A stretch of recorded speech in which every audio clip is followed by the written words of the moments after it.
Good morning! For today's video ay gagawa na naman tayo ng merienda. Ang kailangan lang natin dito ay flour. Gagamit lang ako ng 1 cup ng all-purpose flour or pwede rin po yung harina. Then lalagyan ko siya ng 1.5 cup ng tubig. So hindi ko na po siya lalagyan ng asukal kasi matamis po yung saging kasi halos hinog sa puno yun. Kaya matamis siya. Kaya din ako maglalagay ng asukal. Kung sakaling ang mabibili nyong saging na saba ay hindi matamis at gusto nyo maging matamis yung maruya nyo, pwede nyo siyang lagyan ng kaunting asukal. So ako po din ako naglagay ng kaunting asukal.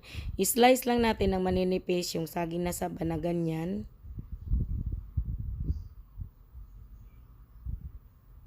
Slice lang ng maninipis.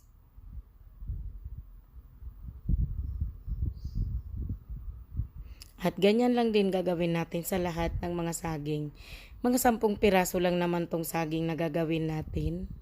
Tapos, iyon, i-coat natin nung minix natin kaninang tubig at harina. So, i-coat lang natin lahat. Pagkatapos ay ready na po ito para iprito. So dito natin to ulit ipiprito sa pinagprituhan natin ng maruya. So ito na yung ating mantika. So ito ulit yung mabula nating mantika na di natin maintindihan kung bakit mabula. Vegetable oil po yan. Diyan din tayo nagprito ng banana Q na bumula din. Pwede naman kasing iulit yung mantika kapag pare-parehas lang naman saging yung niluto.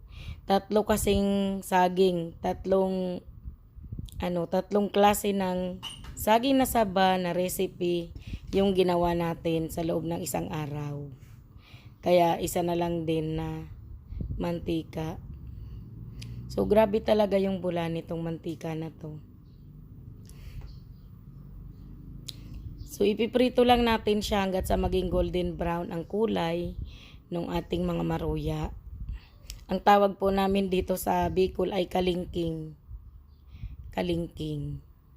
So, pag ganyan na po, naging golden brown na, ay pwede na nating hanguin. At pare-pares lang din ang gagawin natin sa ibang pa nating mga saging.